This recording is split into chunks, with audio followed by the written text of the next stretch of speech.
Une personnalité narcissique donc se décrit, puisqu'elle se définit, donc par ces deux signes principaux qui sont le fait qu'une personne a une image valorisée d'elle-même, et même très valorisée d'elle-même. Par exemple, elle va systématiquement transgresser parce qu'elle estime qu'elle ne doit pas, comme tout le monde, se soumettre à la loi.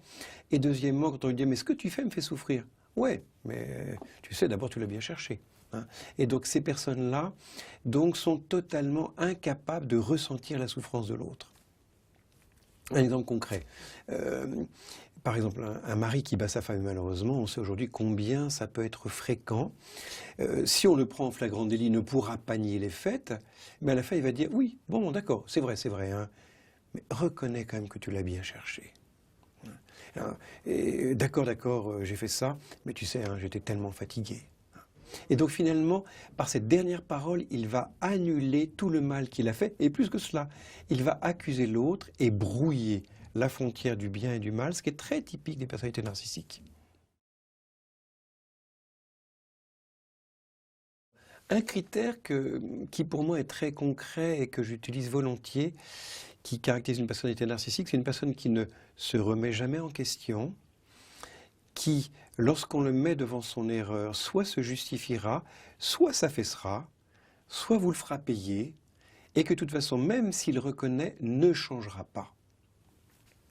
Donc ce point est extrêmement important parce qu'on a des personnes qui peuvent même jusqu'à dire ben oui, je pense même à quelqu'un, c'est assez terrifiant, qui avait pu reconnaître, mais oui, devant tout le monde, dans sa communauté, mais oui, c'est vrai, je suis vraiment pécheur, mais sur ces points-là, vraiment, je suis inexcusable. Très bien, donc tout le monde se dit, oh, quelle admirable humilité.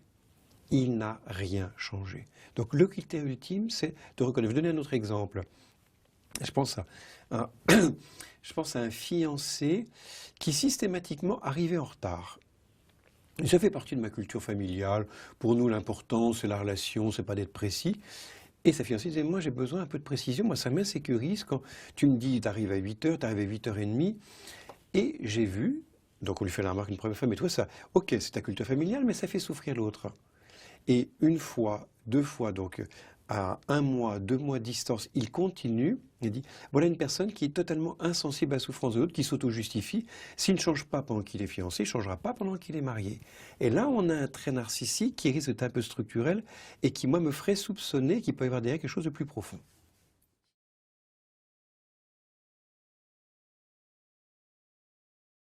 Comme chrétien, d'abord, il y a un point qui est très délicat pour moi de comprendre, c'est que la personnalité narcissique, elle est structurelle. Autrement dit, ce n'est pas réversible. Notre espérance infinie dans le changement de l'autre nous fait dire que ça ne peut pas exister. Or, il n'y a aucun cas décrit dans la littérature, et Dieu sait qu'elle est extrêmement nombreuse, qui montre que ces personnes-là reconnaissent ce qu'elles sont et sortent de leur espèce d'égoïsme ou même d'orgueil. Hein. Alors, je ne pose pas de jugement moral, mais ça a la structure même de l'égoïsme ou de l'orgueil. Donc déjà, savoir que nous ne pouvons pas espérer visiblement un changement. Je dis bien visiblement, on n'a pas accès au cœur.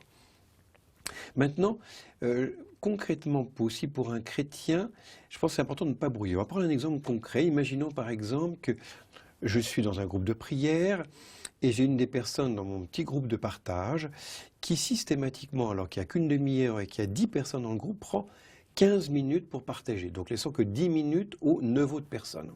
Je vais le voir, je vais lui expliquer, quand même c'est important de pouvoir laisser... Oui, je l'ai entendu, mais vous savez, vous seriez à ma place, hein, avec la souffrance que je porte. Hein.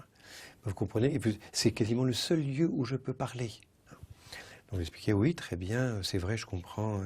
Mais cette personne-là, l'air de rien, vous manipule, parce qu'elle mélange.